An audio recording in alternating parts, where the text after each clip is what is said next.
Well, good morning, everyone. And I'm pleased and honored to have been asked to participate in this gathering this morning to recognize and talk about a wonderful friend, an amazing public servant, a great colleague, a wonderful defender of this great country of ours and his community in Connecticut. So I thank you, Hadassah, and the family for asking me to participate this morning as well. And delighted to be joining the governor and Dick Blumenthal, Chris Murphy, and Mr. Vice President. Welcome to Connecticut, and we're delighted to have you with us. Thank you for being here immensely. So, if you will, Hadassah, again, I deeply appreciate what you're going through, and in many sense, it's asking me to participate in this was a high honor. So, thank you again. Like so many of you who are gathered here today in this congregation, Rabbi Cohen, I thank you for your words and your support during this difficult time. But many of us, and I am one of them, are having a hard time accepting and processing the tragic and sudden passing of my friend Joe Lieberman, my friend for more than half a century. Throughout all those years, regardless of the circumstances or crises, Joe Lieberman always conveyed an inner sense of peace, a balance, a calmness, a quiet serenity about him that I think was a hallmark of many ways in how he conducted his business, how he treated others. He was a person of deep religious faith, as all in this room certainly can testify to, and conviction as well, but never proselytizing, a teacher without tests and quizzes, leading always by his example. And so, Joe and I had served alongside each other in the United States Senate for 22 years. And in all those years together, never was there once, not once, a crossword between us. The staffs of our joint offices always worked together on behalf of the people of Connecticut and the country. In addition to the many days of hard work, there were also some times of good humor. For example, one day years ago, Joe offered me a plan to divide our weekend obligations to local Connecticut events. In the future, my colleague Joe Lieberman recommended that I should be responsible for all community events from sundown Friday to sundown Saturday. In short, I became his Shabbos Goy. On the other hand, Joe would assume all the similar responsibilities for me on Sundays. One day I did the math. The Shabbos Goy was responsible for 24 hours, and the new altar boy, Joe Lieberman, was on duty for 4 or 5 hours on Sunday. Joe always had a great staff, wonderful, wonderful people, many of whom are gathered here today as well. And we accomplished a great deal together as a pair, two senators representing the same state. And for those in the room who are familiar enough with the institution, here and several, of course, people are, it was not that common for two senators of the same party in the same state to necessarily have a good, warm relationship. I'll leave it there, if so to speak. But Joe and I always maintained that from day one, all the way through our work together. Honey, I was with you and your parents and your family for your bat mitzvah many years ago. I danced with your father at your wedding here in Stamford as well. He wasn't a bad dancer either, by the way. I only stepped on my toes a few times. And no one, Matt Ewan, worked with me in my office as well. So this relationship went far beyond a collegial responsibility as two United States senators. It became family in many ways. And so again, I'm deeply honored to be here today to participate in commenting about our laws. I was very excited. Jackie and Grace were born, but no one was more excited than us, than Hadassah and Joe, when Christina and Grace arrived in this world. Anyway, because of political party conventions in Connecticut, usually occurred on Saturdays, this Shabbat, I am told that I not only nominated Joe for the Senate on one occasion, but I also gave his acceptance speech. So this went very deep, this relationship, I want you to understand. As has already been pointed out by Chris and Dick and others, it wasn't sort of arriving in the Senate and then taking on responsibilities. I was always so impressed when Joe was a very young student at Yale University. One of his first forays into politics was as a volunteer for the fight for civil rights, attending the March on Washington with Dr. Martin Luther King and traveling to Mississippi with classmates of his to register African-American voters. You begin to see early on the kind of human being, the person we honor today.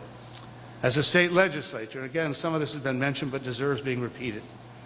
He was the floor leader for our Governor Ella Grasso, going back a long time ago, working to end discrimination against women based on gender or marital status in the 1970s, a half a century ago.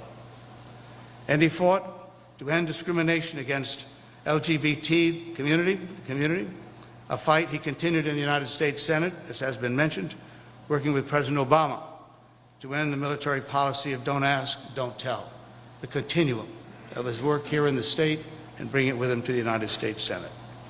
When he was Connecticut's Attorney General, he protected consumers, prosecuted polluters, and made sure that divorced women were able to collect child support. He also appointed the first female Deputy Attorney General in Connecticut history, and Clarine is here today and was with Joe and at his side for all these years as well. So the list goes on early on.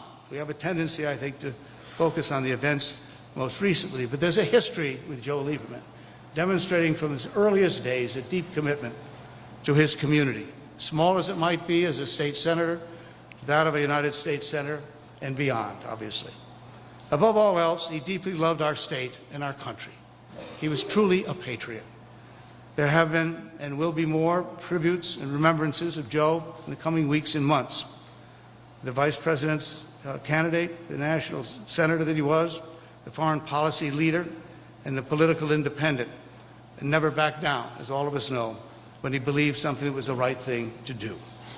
There are numerous words to accurately describe Joe Lieberman. Some have been mentioned already. Very empathetic, generous, kind, thoughtful, a great politician, warm, funny. But to me, the two words that most aptly and completely capture qualities of my Senate partner were public servant. I don't disagree with Chris Murphy. The sense of decency as well certainly deserves to be mentioned in that term. But public servant. Joe, from the very beginning, regardless of the office that he was in, believed that fundamentally his job was as a public servant. Regardless of titles, regardless of recognition and tributes, you were a public servant. And so I wanted to focus on that if I could. Joe Lieberman had a number of remarkable public titles. State Senator, we've heard, Attorney General, United States Senator, Vice Presidential candidate, Presidential candidate as well. I don't know what there was in the water in Connecticut that both Joe and I tried to run for president one time. He did far better than I did, I might point out to all of you. In fact, Matt, you worked with me in those campaigns going back in time as well. And in each of these posts or candidacies, Joe Lieberman made significant contributions to his legislative success. His legal skills as our Attorney General in Connecticut, his reputation as a highly respected member of the United States Senate, and as a candidate for the highest public offices in our land. But what makes Joe Lieberman so important and significant was his strict adherence to the underlying purpose of a political life, to never forget, regardless of titles or office, that you are a public servant. It is in a very real sense, Joe's contributions live on. Much of the public commentary on the service of Joe Lieberman over the last several days has focused on his efforts to heal the divisiveness and hyper-partisanship that threaten the foundations of our national democracy. Even with his passing, which is and will always be difficult to understand and accept, there is a continuing opportunity to restore cooperation in which he has been so deeply committed. Because of his example, because of what he did and how he conducted his life during his years of public service, recognizing that compromise, cooperation, and bipartisanship are essential, absolutely essential, to sustaining our democracy. Even though he is no longer with us, His message and his example will carry on, in my view. I believe Joe's legacy will be absolutely to contribute to the reducing of the polarization and bitterness that has so contaminated our national conversation over these last few decades. As a committed public servant, Joe managed to articulate his strong convictions with a moderate, thoughtful, persuasive language and style. His determination to reach workable compromises on domestic and foreign policy issues was further evidence, of his strength.